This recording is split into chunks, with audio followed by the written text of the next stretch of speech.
নমস্কার বন্ধুরা, আমি আজকে তেলো কাঁকড়া নিয়ে আসছি।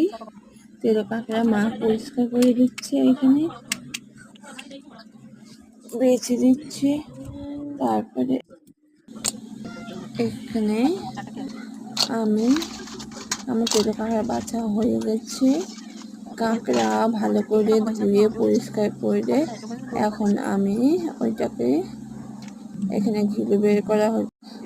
ভালো করে ধুয়ে নুন হলুদ মাখিয়ে এটাকে এখন ভাজা হবে। এখানে মশলা করা হচ্ছে আর এখানে ভাজা হচ্ছে কাঁকড়া ভাজা।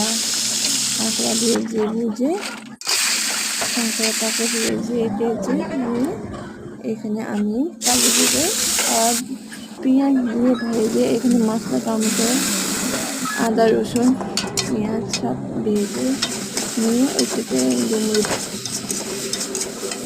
ডুমো করে আলু দিয়েছি। ওইটার মধ্যে কাঁকড়া দিয়ে ভালো করে কষাতে হবে। কষিয়ে তারপরে ওইটাকে আমি জল দিয়ে দিব। আর জল ভালো করে ফুটে আসলে আমাদের রেডি হয়ে যাবে কাঁকড়ার তরকারি। ধন্যবাদ।